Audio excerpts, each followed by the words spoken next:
Hello, everyone.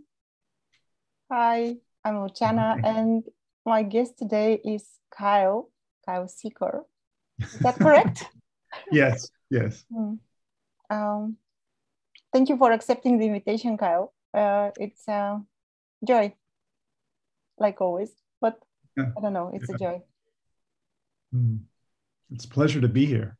Really is. Wherever here is, it's like Exactly. Computer. Yeah. So I will start briefly with sharing. I came across something that Andreas was sharing on Facebook, basically. Something which pulled my attention, and it was a title, and the title was Advaita Fanata. Yeah. So I said, oh, that's interesting.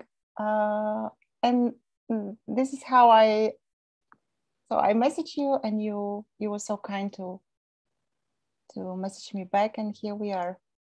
Yeah. So who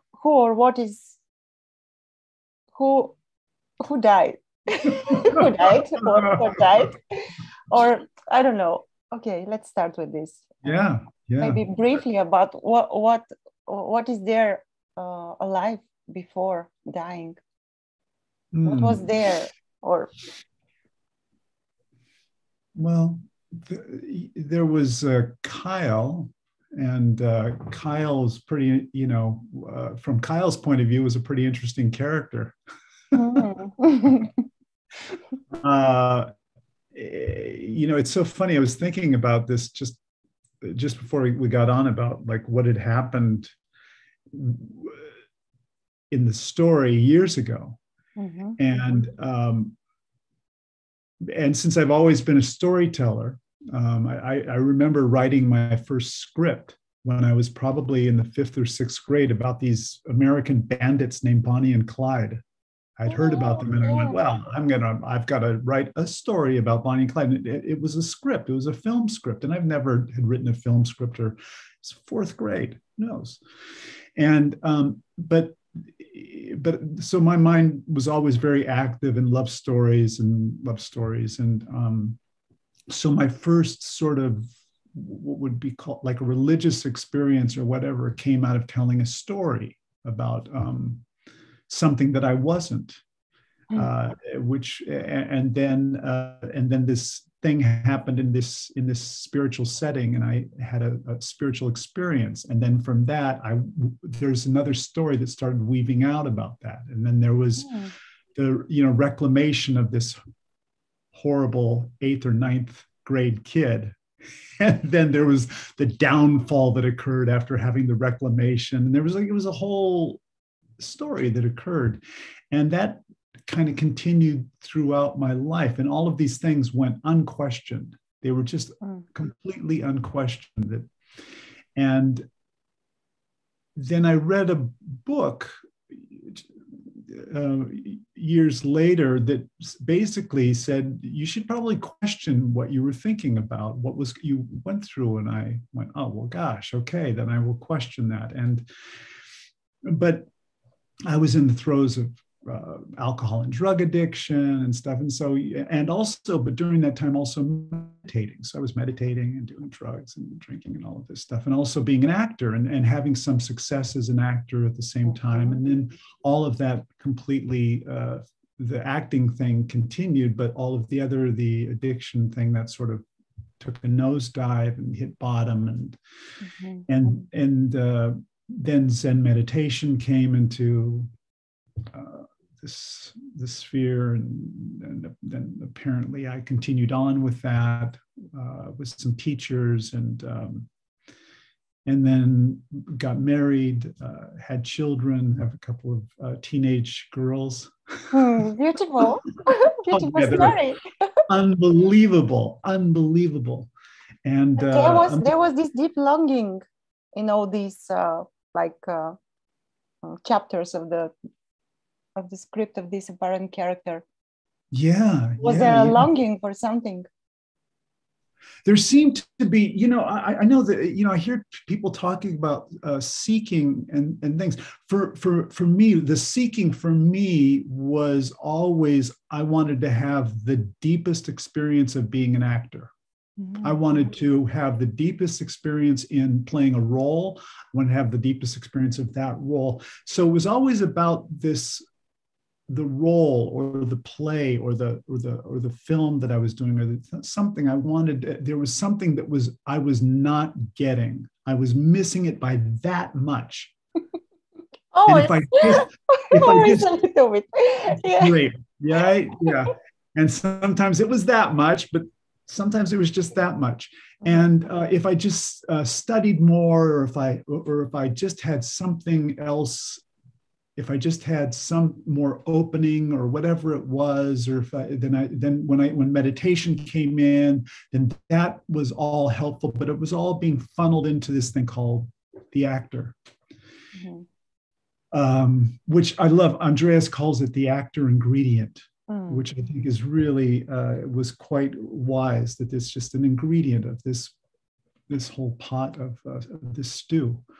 And then getting married and having kids, then all of a sudden those 24 hours of the day that I had to work on a role or work on the actor thing, that started to fall apart. It was like you'd only grab 1 or 2 hours here to be able to work on something, to audition, things like this, and during the pandemic, the beginning of that,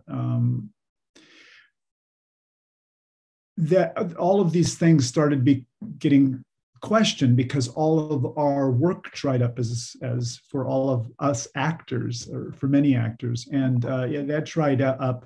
And I was writing a lot about acting, and I was writing also Tony Parsons and Jim Newman and Andreas, and those, I started hearing those voices and going on walks with them, with my with my earbuds in, and my mouth dangling, like just going, what? And I'd heard these things in a way before, because a gentleman named Paul Hederman, if you've heard of Paul, he and I had gotten to know each other back in 2015, and had done some meetings here in LA. And anyway, so this is a really long story that really culminates in nothing whatsoever. It means absolutely nothing. But there it goes. The storyteller in me gets interested in these things. And then these things started coming out writing-wise, just maybe 2 or 3 months ago. And every day there'd be more writing, and it seemed to be at the then there was a point where there wasn't writing, and there was just this stuff. And I thought, oh, well, maybe this is, I guess maybe it's a PDF that I'll throw out there into the world. And then someone read it, said, no, don't do that. You should really, do something more with this, because maybe there's something, it could be a beautiful thing. And I went, oh, maybe. And then Julie came and found Julie, and Julie made this incredible cover to this book that just blew me away. It's amazing. It is amazing, really. It is absolutely astonishing.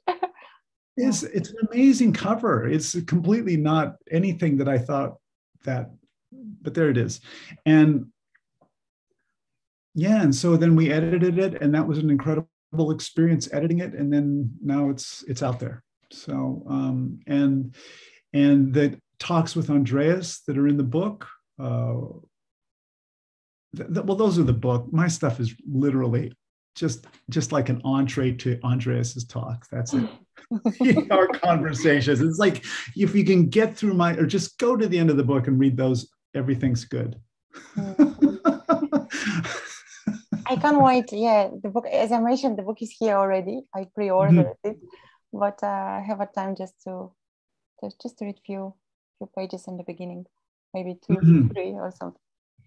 Yeah, it's and it seems to be people are resonating with it because it doesn't seem to be too much about acting.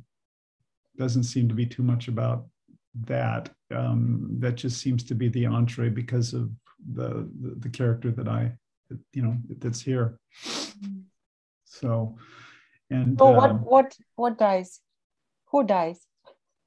yeah. Mm. You know, the funny thing is, it still feels uncertain. That still feels uncertain. I have no clue because I don't know what's going on. I really don't. And it feels like something that in the story began long ago. And it's been a slow drip, drop to that.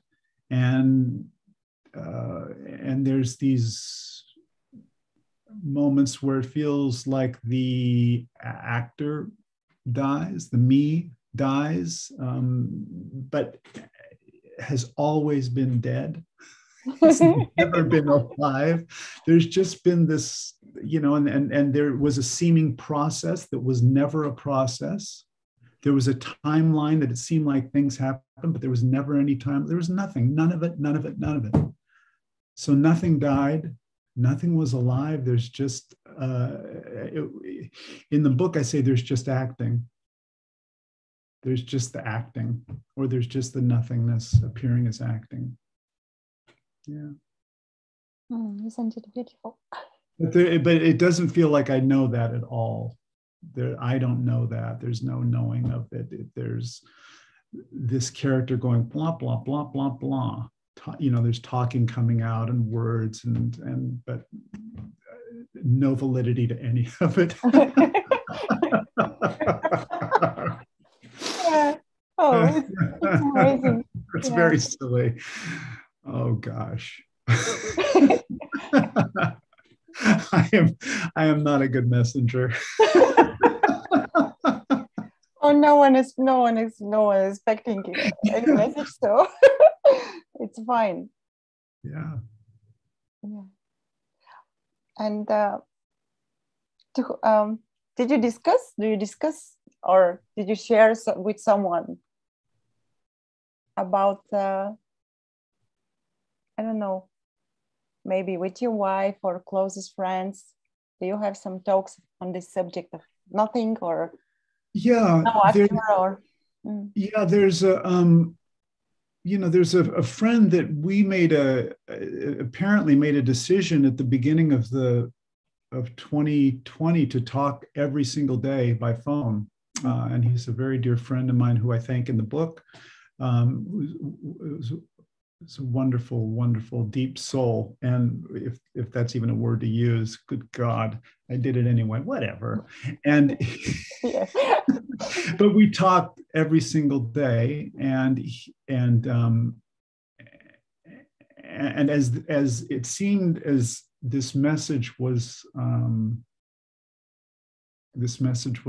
kind of starting to make an impact, whatever it is, then he was noticing that, and I would talk about that.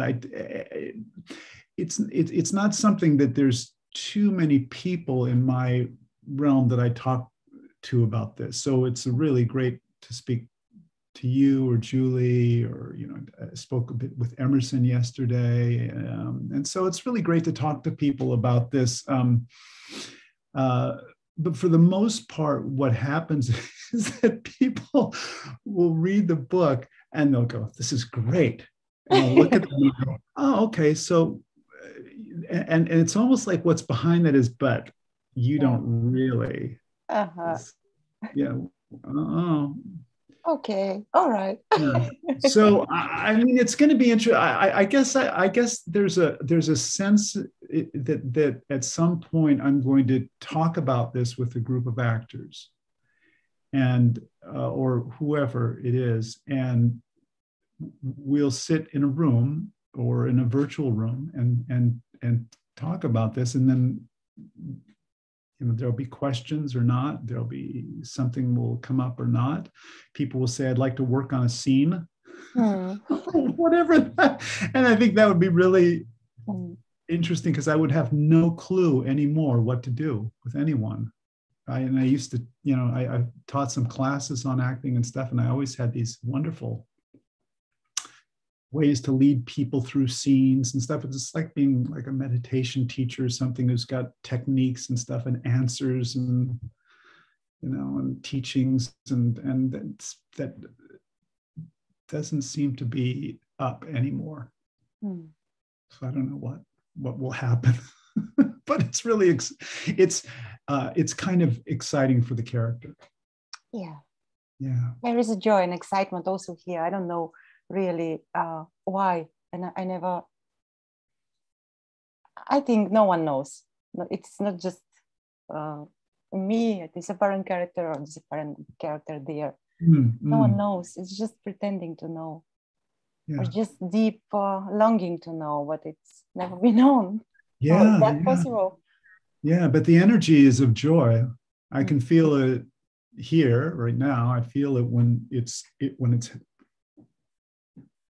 and that's the thing that also, that's, I guess, in a way, is something that probably in writing the book, this whole energy of that is just undefined, completely undefined, that somehow becomes in the world that I've populated a creative energy, and then how that energy becomes a book or a piece of art or a play or a monologue, or how does that, which is completely free, open, wild, chaotic, then come into this thing where you're watching a play or a movie or seeing it's that, to me, is wild. It's a mystery, complete mystery. And yet apparently there are techniques and strategies in order to create something like that, in order to kind of wrangle all of those energies, like, you know, like the me is going to wrangle all of that stuff and then create a this, whatever that this is. To me, is just a phenomenal mystery. Yeah. Agree. Yeah. And the same thing with this sense of joy, or this sense of whatever it is that's arising.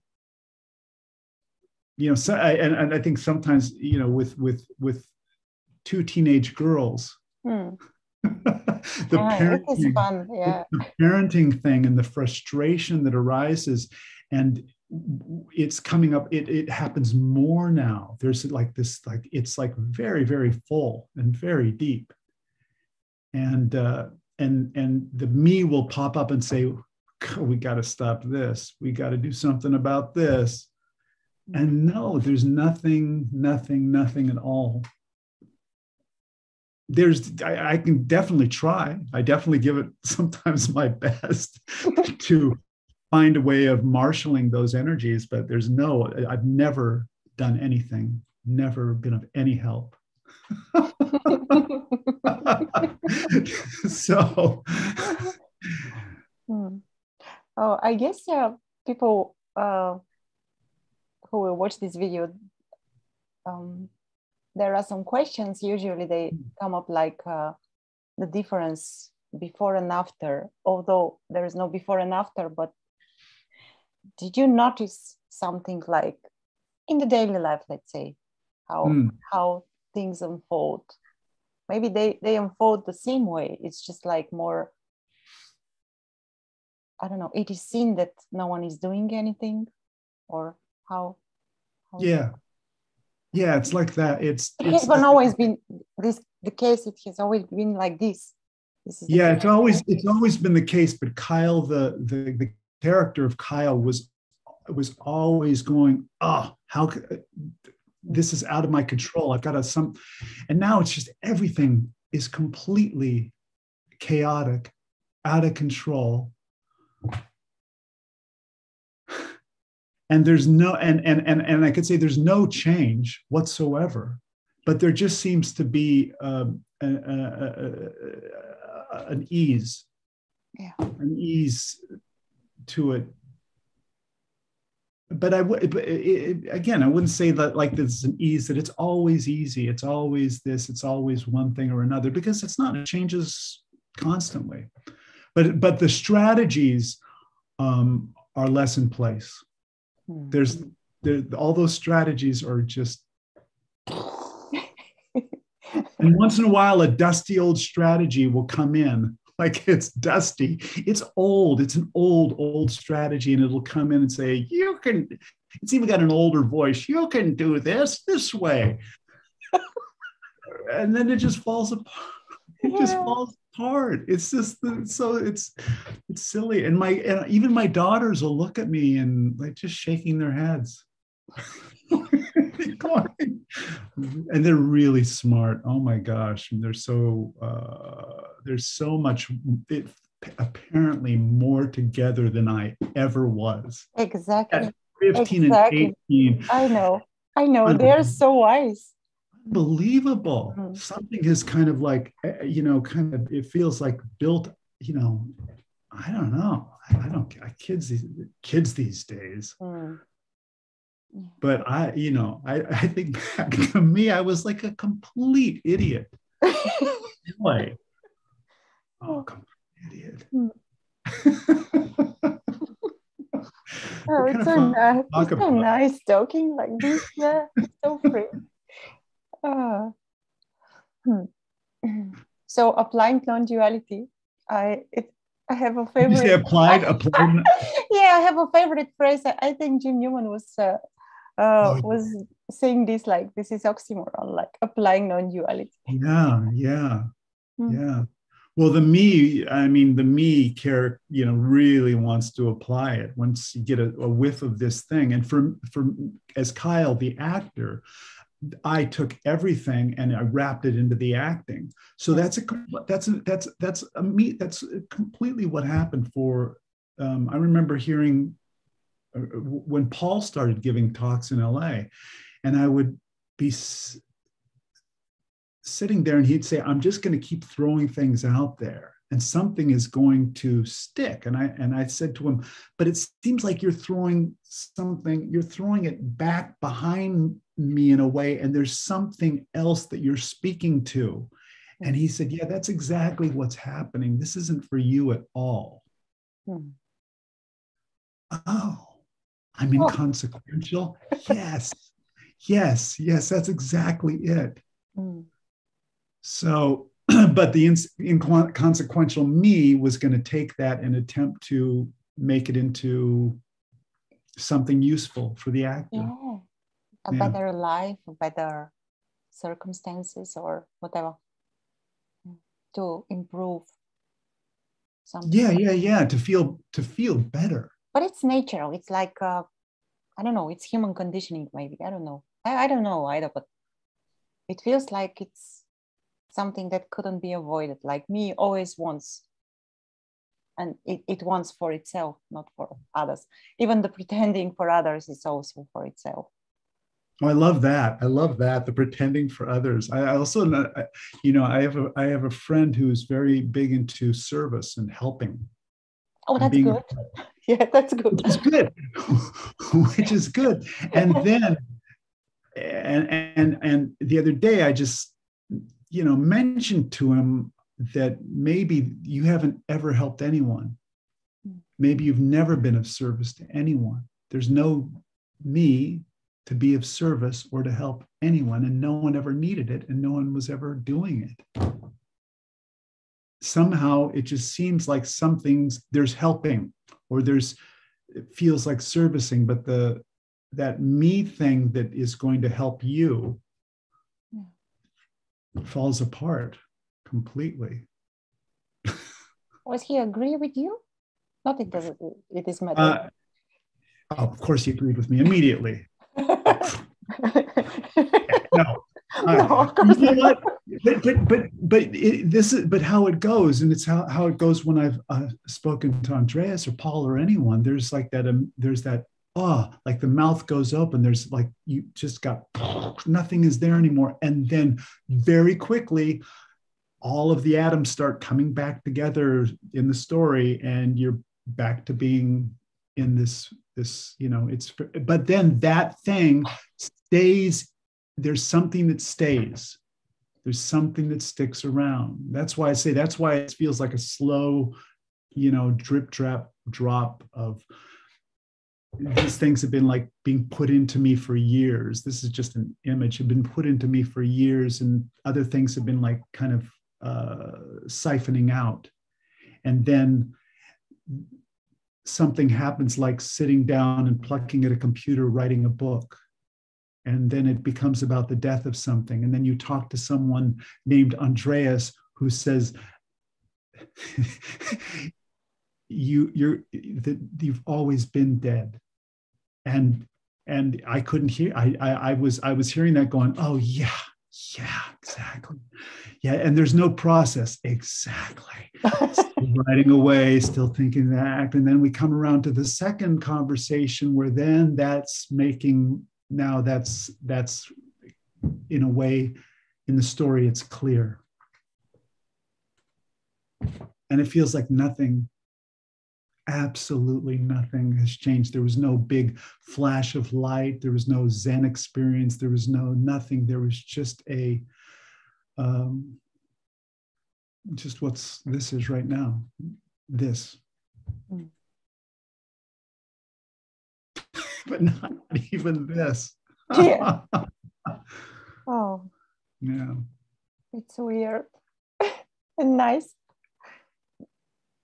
Mm.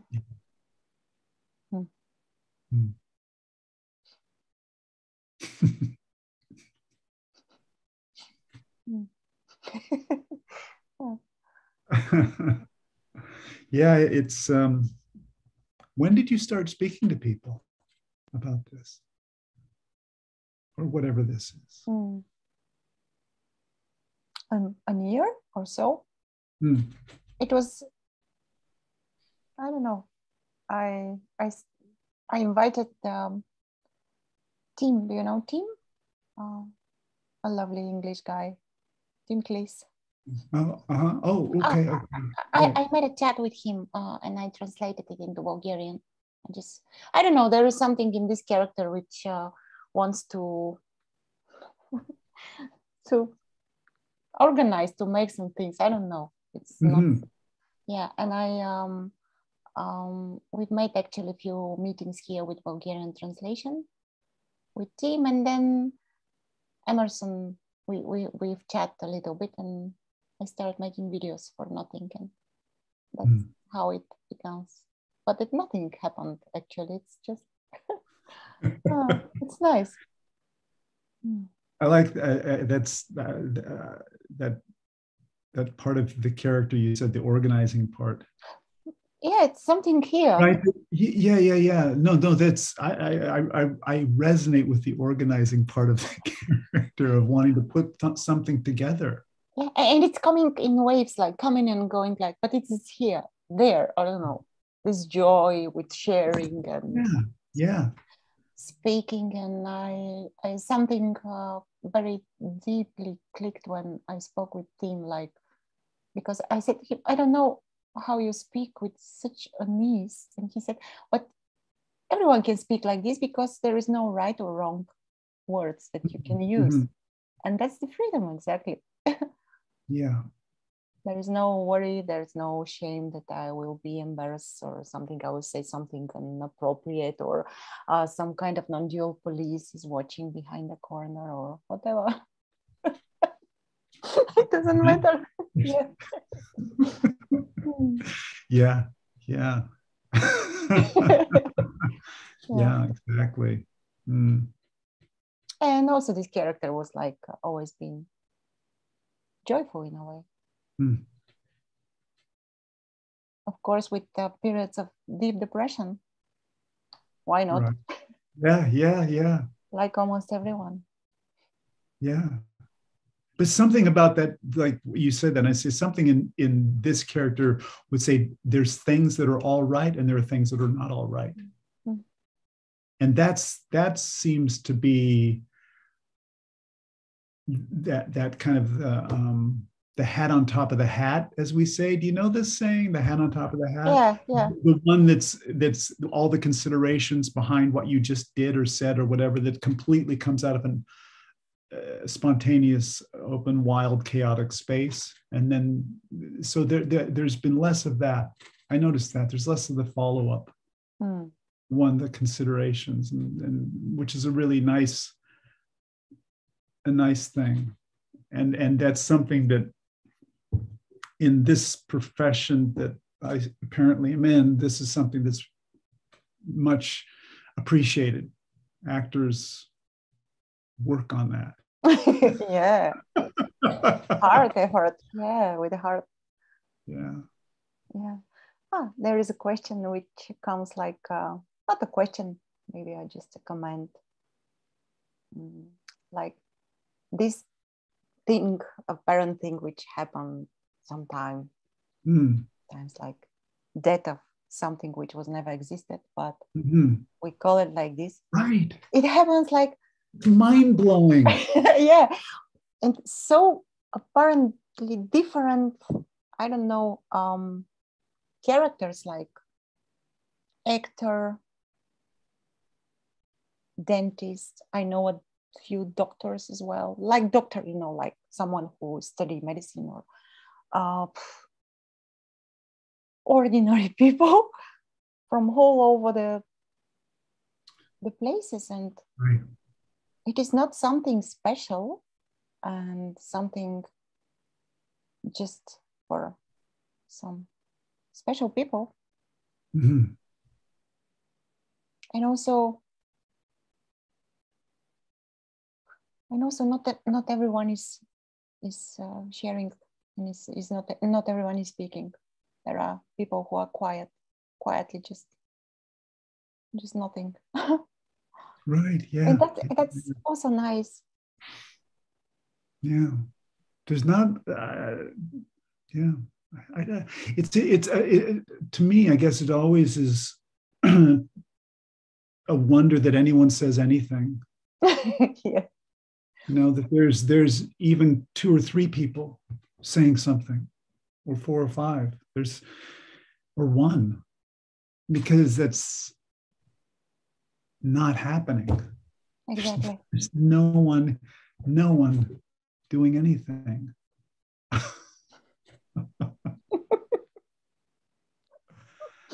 That's crazy. It's just crazy. Yeah. I'm happy there are. There's something about that resonance in the energy. Yeah. This resonance, this speaks more than thousands of words can ever speak. Well, and also I find it's my God, it's a relief. It really is a relief. It's a relief to speak with you right now. Feels nice.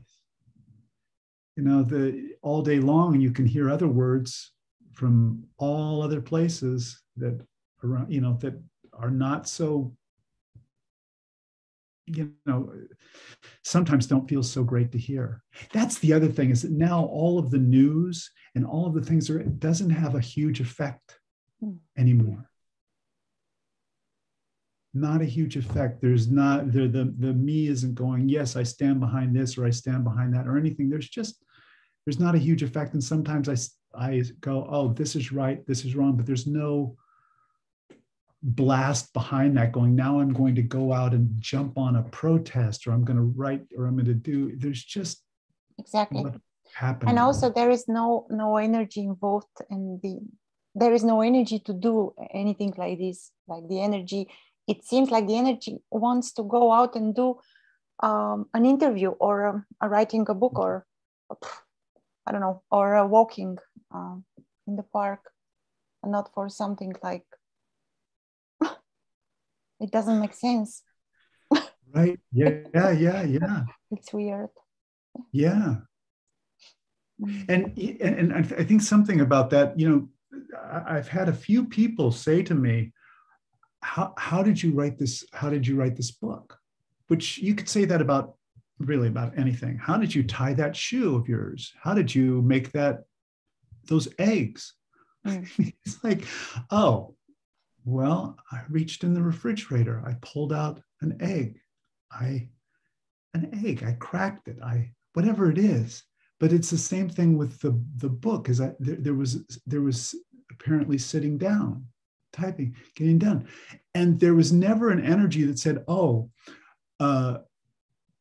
going to now go through a 2-year process of getting this to publishers and doing this and that, because people were saying you should get it. And I went, no, I just want it to go out now. The energy is now to put it out there. It's just to get it out there.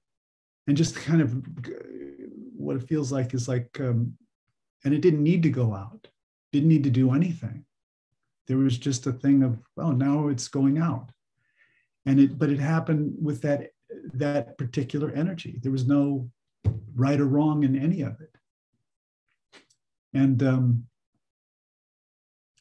I love that. That's also something that suits this character in a way, is just doing whatever is happening and allowing it to be there and go through, and not, in the acting industry, you have to go through so many different doors to get a job, or to, then after you are on a show and you make a show, to see if that show is going to survive 1 season or 2 seasons, you have to do this waiting thing, and which is fine. It's part of the whole process, but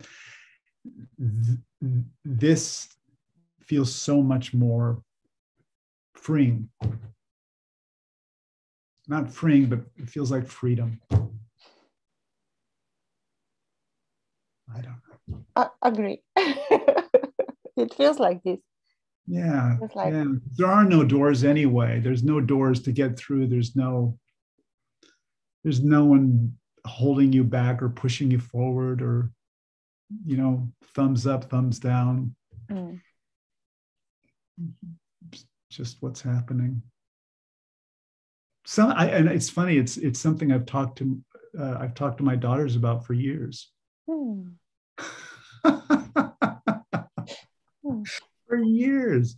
And it's really interesting that they're now seeing this thing happen with the book. They've watched me as an actor for years. They don't watch anything that I do, which is fine. That's fine, but it's okay. It's so funny. My oldest daughter is a filmmaker, and she's in a high school that has a cinema department. So she's made films for 3 years now, and I've been in a few of them.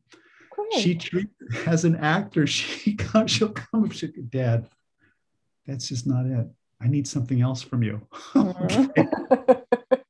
She's my harshest critic. But it's great for, I don't know if it's great for them or not, but they've seen this thing move rather quickly, and to kind of just, what seems like a process that had no process whatsoever. It really is just energy. Yeah. Yeah. And also something that comes up is like this ease, and ease is the right word. Talking and sharing with someone who you do not know before sitting like this and seeing each other on Zoom. This is amazing. It was never possible before. Yeah. It was like a tension, like something like anxiety, maybe a little bit like nervousness or something. But now it's completely fine, and there is this feeling that I know you, even that I don't know you at all, but there is this ease. It feels there's more. I hate it. I don't know if I hate it, but it feels like all the Zoom thing that started happening after the pandemic. And I know there were Zoom meetings before that, and there's just been, and there was in the story at the beginning, and I did a lot of different Zoom meetings with actors and things like that, because we were putting together films and we were making films on Zoom and stuff. And there was a sense of people saying we can't really do what we do because we're on Zoom with each other. But now it feels as though everyone's become much more there's much more of an of a intimacy, and there's no screens. Yeah. There's not even a there or here or anything. There's just this energy, and it feels like, I don't know. I'm all for it. My wife teaches improvisation. She's an improvisation teacher, and she's from the beginning of the pandemic to now, they've completely changed everything. And she teaches improvisation on camera, and it's no different than what we're doing right now. There's no difference at all. Yeah, the difference is also, it's only here thoughts are making the difference, you know, like this is this, and this is that, and an explanation of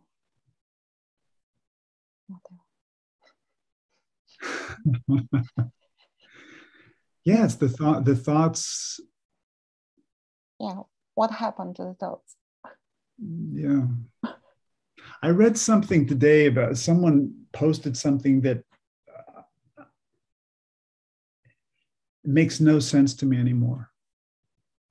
Makes no sense to me anymore. It doesn't, and it was something about your thoughts, and just do something about those thoughts. So if you're having that thought, it's just remember. There's yet another thought. It's the remembering thought that's going to now arise, that I've been told you should back it up with the remembering thought, that thought it's too complicated. is of no value, but the remembering thought is of value. Yeah. Oh my gosh. Oh my gosh. And yet those types of things seem to have some value for people. There's there's some sort of reminder of awareness, or of whatever you're going to call that, you know, the me again, the me and all of its many, you know, the words for it. So it's not right or wrong, but it's for now, it seems to make no sense. Yeah, it seems too complicated. A lot of things. Yeah, too complicated. It looks like very complicated. Complicated, yeah. When I got sober, I started doing a kind of meditation that was really complicated. And then I decided I didn't want complicated meditation. I wanted simple meditation. Just be aware of your thoughts. Yeah, just be aware. But then I wanted to, but there was this tendency of this particular me to go, let's uncomplicate things. But it was in gradations. We're going to really, the least complicated thing of all is that there's nothing going on. I don't have to remember a freaking thing. I don't have to, yeah. Gosh. Right? Yeah. Freedom. Yeah. Yeah.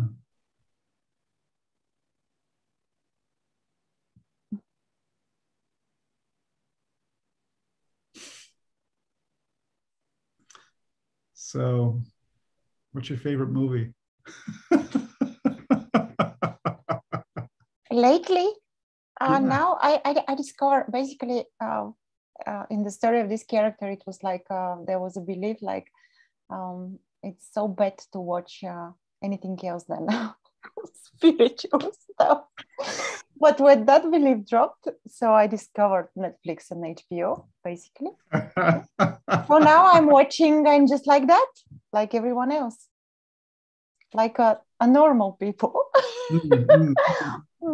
Yeah, it was my favorite series. Yeah, Sex and the City, of course. Oh yeah. But lately, also, I came across a wonderful movie. Let me think if I can remember the title, because I just wanted to recommend it to you to watch it, because There was so much beauty there. Don't look away, something like this. Never look away, or don't look away. Right. No, It is a German. It is not new. It's maybe 2-3 years ago or more. Okay. Never look away, or something like this. Yeah. Don't look away, or never look away. Okay. It is a beautiful, beautiful story. And also there is a moment when the main character, but I'm not going to spoil it. No. Yeah. The thing I love about film, and Emerson and I were talking about this, is the plot twist, the big plot twist. And we were talking about that in terms of like the plot twist that can happen in life, apparently, when all of a sudden there's no me. Collapse. Yeah. There never has been. And there's some sort of recognition or some sort of, and that's the plot. And I believe what it feels like is films, it's same energy. There's plot twists. And, films are like, in Shakespeare would say, holding the mirror up to nature. So holding the mirror up to nature, it's the filmmakers are making films where there's the twist that happens, where things aren't what they seem to be. And it's just a symbol of this particular human, the story of the human predicament. Of not seeing things that the way they are, the actual way they are, we see them, and then that there's something else that is not anything that we thought could have been. And there's so many instances of that. There was a film constantly. It's like waving and inviting us from everywhere. It's there's nothing that's not that. Nothing that's not that. I'm just looking around in my room at the light over there that's shining on me. This light here, and it's all not what I thought it was. Or looking at this image here, nothing of what I imagined that it could be, that it was.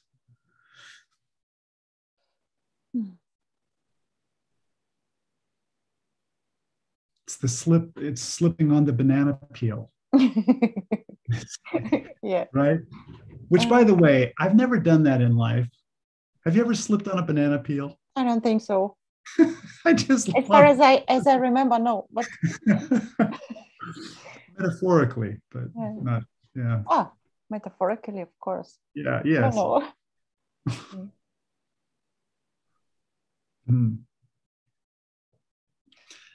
So. Okay. It's almost an hour. Can you imagine? Is it really? Not an hour. Yeah, it's a few minutes still. Yeah. You see. There's a there's a film I'm going to tell you about. That Paul Hederman turned me onto. There's an actor named Sam Rockwell, and it's a movie called Moon something. It's about an astronaut that's on the moon, and he's been up there for a while. I will check it out. Yeah, and it's got that twist in it. Yeah, great. And so it's a beautiful, beautiful film. Okay, I will check it. Yeah. So movie something with. Okay. Do you mind if I take a moment and look it up for you? Sure. No. We have 1 minute. Watch. I can do this. Few minutes. We have as long as. Okay, watch this. Moon. No problem. Oh yeah, I think it's just called. It is. It's just called Moon. All right. Moon.